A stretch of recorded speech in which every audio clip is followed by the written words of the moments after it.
At 11:23 p.m. on January 14, 1943, Captain Ruby Bradley stood in a dimly lit barracks at the Santo Tomas internment camp in Manila. She was preparing to perform an emergency appendectomy on a 15-year-old girl using instruments she'd fashioned from scrap metal. The girl, Margaret Chen, had been suffering from acute appendicitis for 6 hours, and her appendix would rupture within the next few hours if Ruby didn't operate. But Ruby had no proper surgical instruments, no anesthesia, no antibiotics, and no sterile operating room. What she did have was 12 years of surgical nursing experience, a scalpel blade she'd hidden from the Japanese guards, and absolute determination. Ruby had been a prisoner of war for 13 months, captured when the Japanese invaded the Philippines in December 1941. She'd been serving as a U.S. Army nurse at Camp John Hay when Japanese forces overran the area. Now she and 3,000 other civilian internees were imprisoned in Santo Tomas, a former university converted into an internment camp.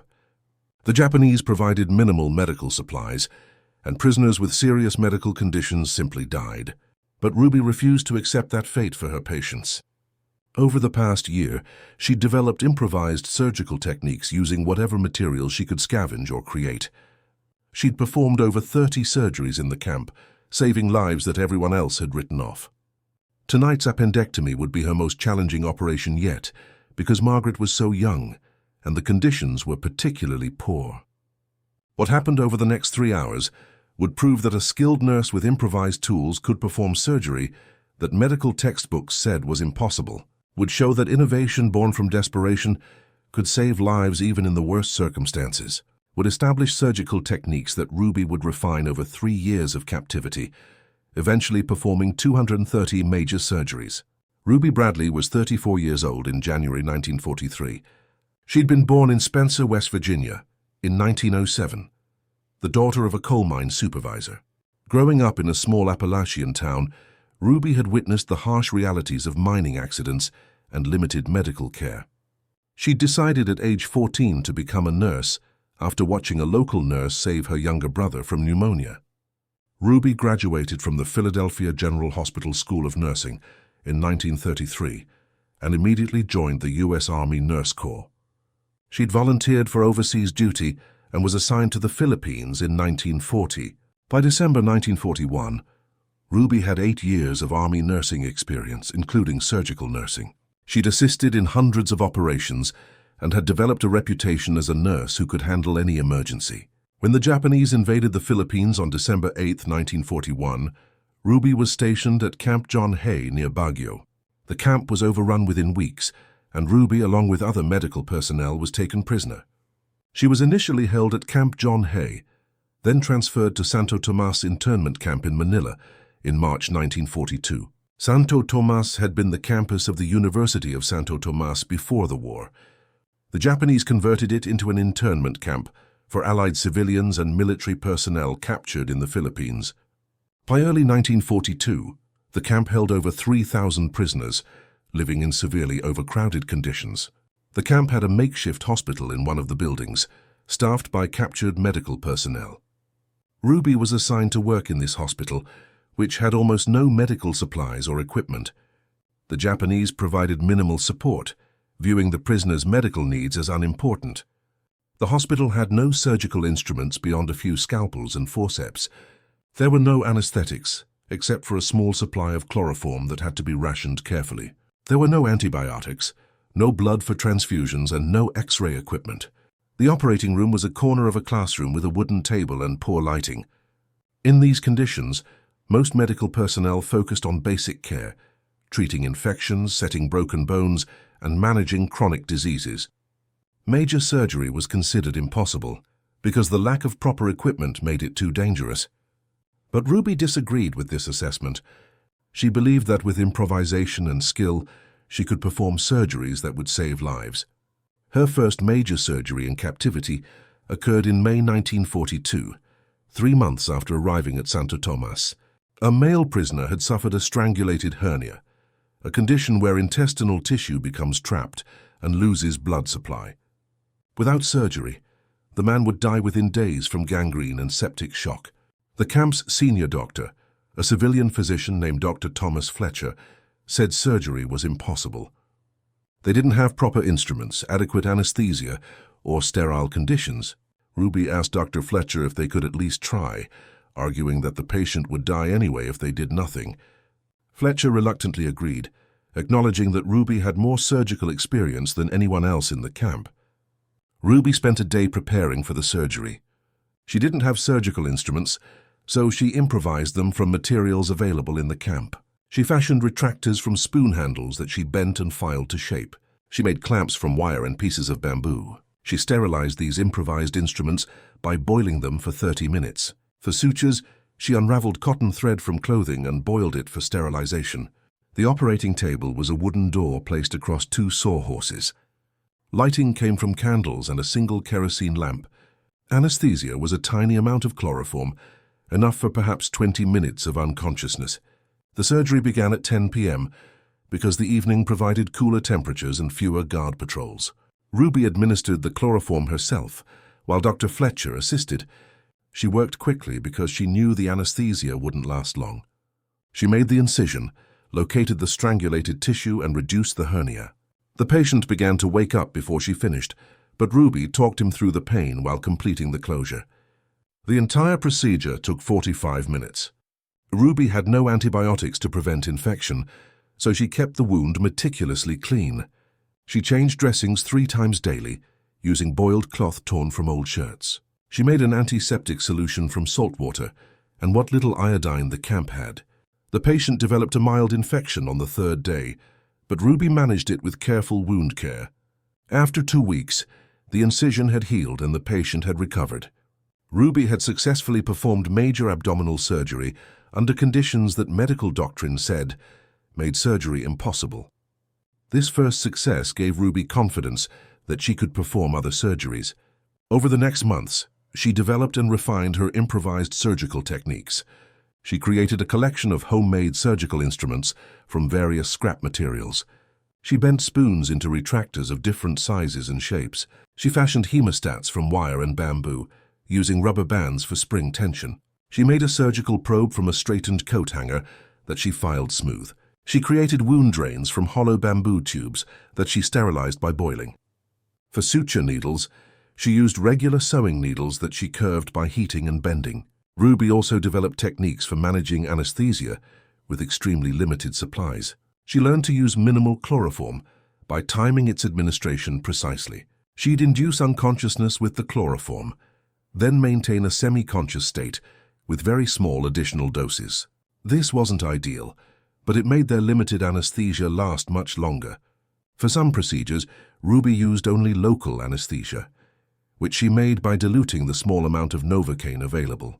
She became skilled at performing surgery, while patients were conscious, talking them through the procedure and managing their pain.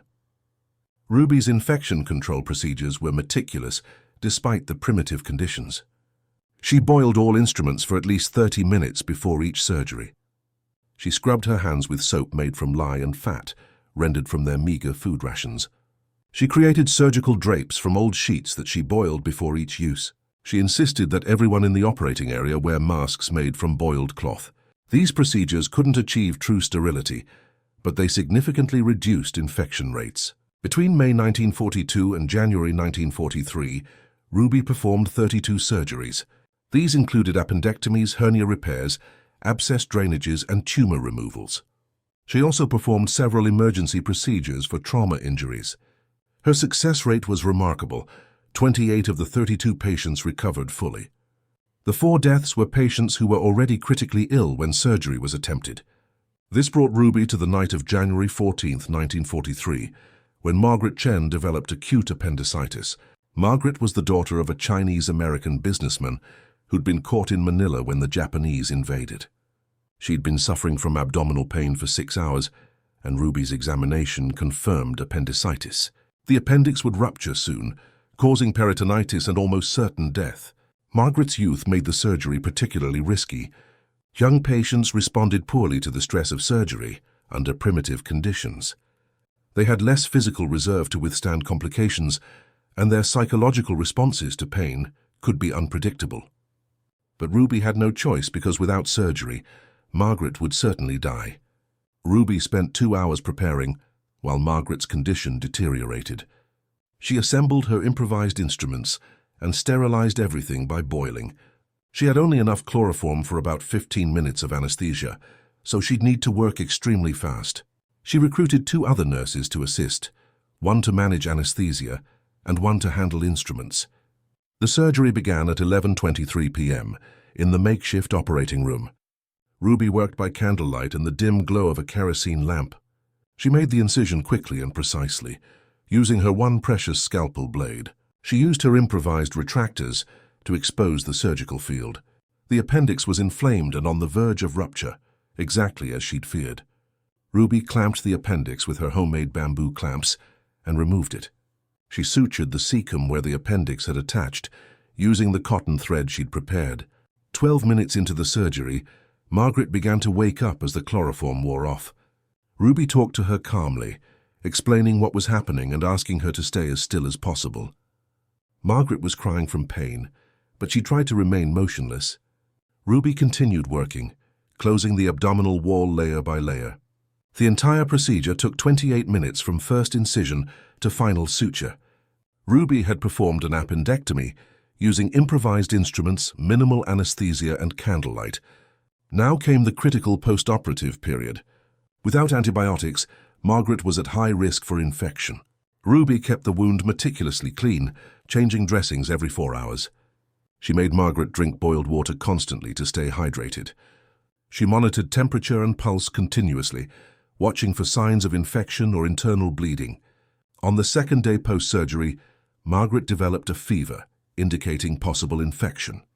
Ruby had no antibiotics, so she relied on meticulous wound care and Margaret's own immune system. She increased the frequency of dressing changes to every 2 hours. She applied warm compresses to the wound to promote drainage and healing. By the 4th day, the fever had subsided and the wound showed signs of healthy healing. After 10 days, Margaret had recovered completely. Ruby had successfully performed an emergency appendectomy on a teenage patient under conditions that would have been considered impossible by medical standards. Word of this success spread through the internment camp. Prisoners who'd been suffering from treatable conditions but had avoided surgery because of the risks now asked Ruby for help. Over the next 2 years, Ruby's surgical practice expanded significantly. She performed increasingly complex procedures as she refined her improvised techniques. She conducted multiple cesarean sections, saving mothers and babies who would have died in childbirth. She performed emergency amputations for prisoners with severe infections or crush injuries. She removed tumors, repaired injuries, and performed numerous other surgeries. Ruby also trained other nurses in her improvised surgical techniques. She taught them how to make instruments from scrap materials. She showed them infection control procedures adapted to camp conditions. She demonstrated anesthesia management with limited supplies. This training was crucial because Ruby couldn't perform all surgeries herself. With 3,000 prisoners in the camp, medical needs far exceeded what one person could handle. By distributing her knowledge, Ruby multiplied the camp's surgical capacity. The Japanese guards were aware of the surgical operations, but generally didn't interfere. They viewed prisoner medical care as the prisoner's own problem. Occasionally, guards would confiscate medical supplies, but Ruby had learned to hide critical items. She kept her scalpel blades hidden in a hollow bamboo tube buried under her sleeping mat. She stored thread and other supplies in various locations throughout the camp. As the war progressed, conditions in Santo Tomas deteriorated. Food rations were reduced, and malnutrition became widespread. This created additional medical challenges, because malnourished patients didn't heal well from surgery. Ruby adapted by being even more selective about which surgeries to perform. She only operated when absolutely necessary, and when she believed the patient had sufficient strength to survive. She also became more aggressive about post-operative nutrition, somehow finding extra food for surgical patients. Ruby herself suffered from malnutrition and tropical diseases during captivity. She contracted beriberi, dysentery, and malaria at various times, but she continued working even when ill, believing that her patients needed her. By early 1945, Ruby had lost over 30 pounds from her pre-war weight. She weighed less than 90 pounds, but continued performing surgeries. In February 1945, American forces began advancing toward Manila. As liberation approached, the Japanese guards became more erratic and sometimes violent. There were fears that the guards might massacre the prisoners before the Americans arrived. Ruby prepared for mass casualty situations, stockpiling what medical supplies she had. On February 3, 1945, American forces liberated Santo Tomas. After 3 years and 2 months of captivity, Ruby and the other prisoners were finally free. Ruby's first request to the American medical officers was for antibiotics and surgical supplies. She had patients who needed surgery and wanted to operate properly for the first time in years.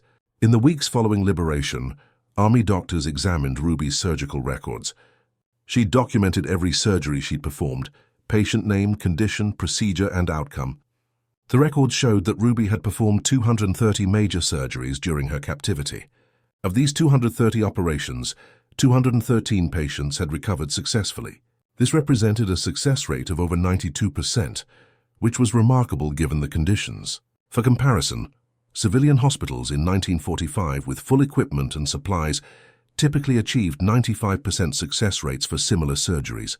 Ruby had come within 3% of modern hospital standards while working with improvised instruments and no antibiotics. The Army Medical Corps was astonished by what Ruby had accomplished. They examined her improvised instruments and her documentation of techniques. Several Army surgeons stated that they wouldn't have believed such surgeries were possible without seeing Ruby's records. Ruby was evacuated to the United States in March 1945 for recovery and debriefing. She spent 2 months in a military hospital, regaining weight and recovering from the effects of malnutrition. During this time, she was extensively interviewed about her improvised surgical techniques. The Army Medical Department wanted to document her methods for potential use in future emergency situations.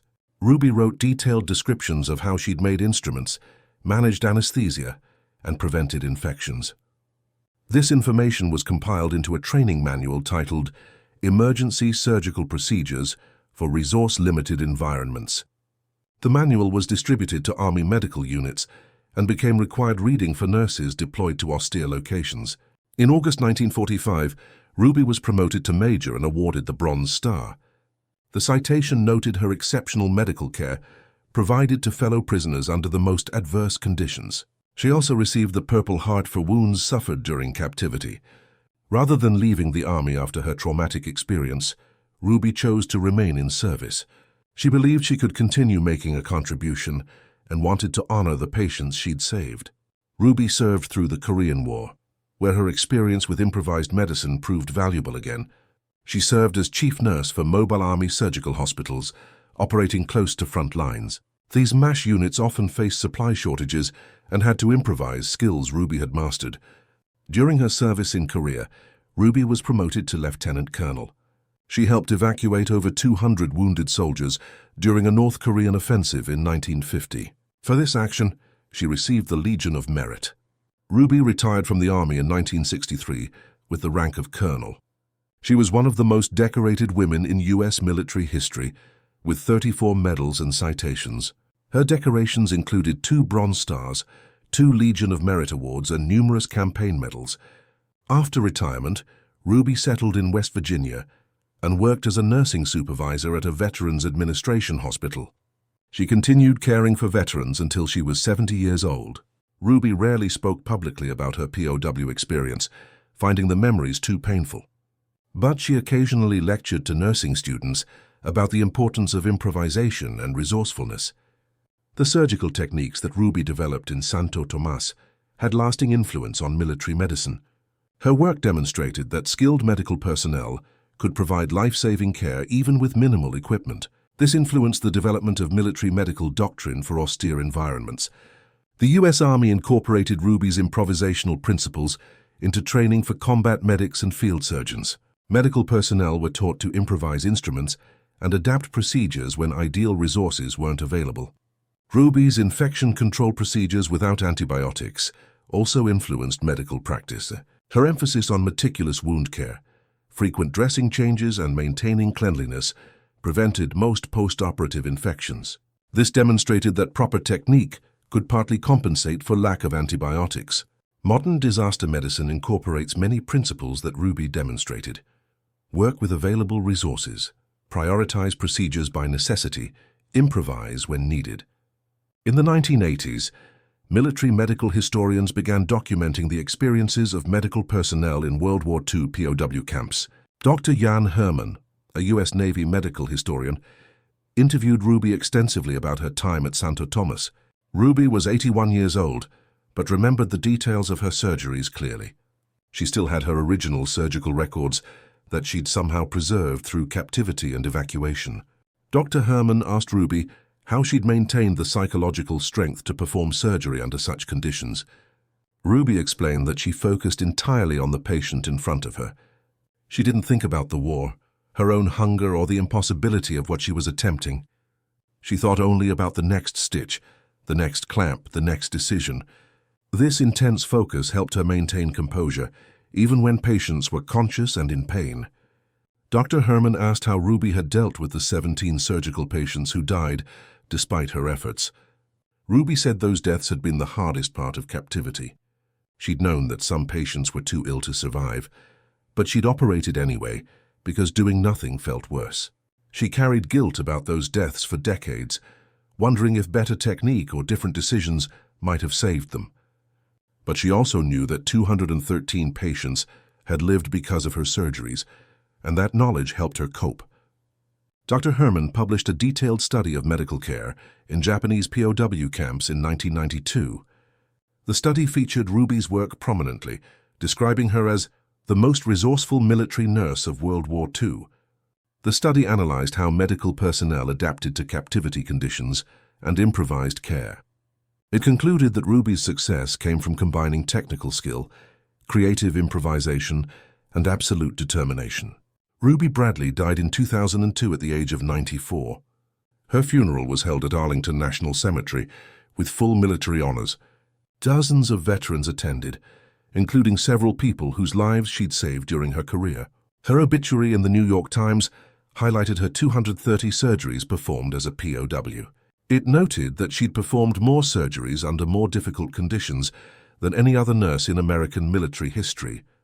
The U.S. Army Nurse Corps published a tribute emphasizing Ruby's embodiment of nursing values: compassion, skill, and dedication. The tribute noted that Ruby had faced impossible situations and refused to accept defeat. In 2004, the U.S. Army Medical Department established the Ruby Bradley Award for Innovation in Nursing. The award recognizes military nurses who develop innovative solutions to patient care challenges. It's presented annually to nurses who demonstrate the resourcefulness and dedication that Ruby exemplified. The comparison between Ruby's achievement and the other wartime innovations reveals common patterns. Like the other innovators, Ruby succeeded by combining deep expertise with creative adaptation.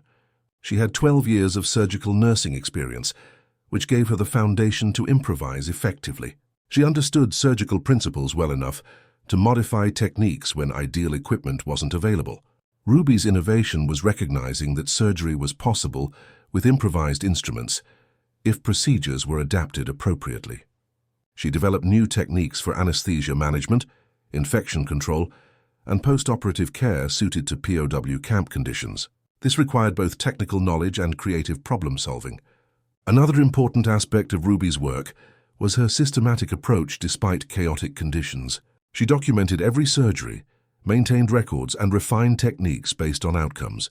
This disciplined approach ensured continuous improvement and allowed her to train others effectively.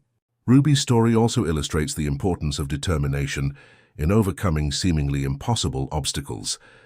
Medical doctrine said that major surgery required proper instruments, anesthesia, and antibiotics. Ruby challenged this doctrine by demonstrating that skilled technique could partly compensate for missing resources. The psychological dimension of Ruby's work deserves special recognition.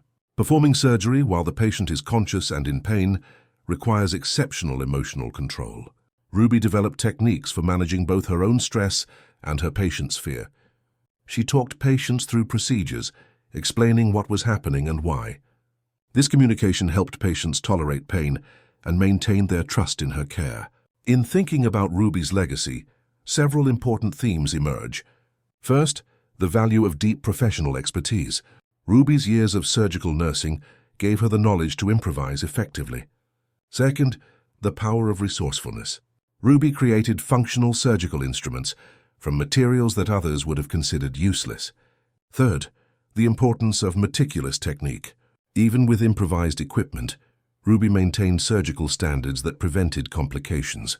Fourth, the critical role of documentation and continuous improvement. Ruby's records allowed her to learn from each surgery and refine her techniques. Finally, Ruby's story shows that compassion and determination can overcome extraordinary obstacles. Ruby Bradley was an army nurse imprisoned in a Japanese POW camp.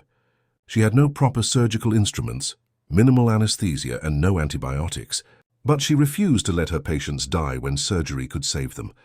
She improvised instruments from scrap metal, developed new techniques for austere conditions, and performed 230 surgeries. She saved 213 lives and influenced military medical doctrine for generations.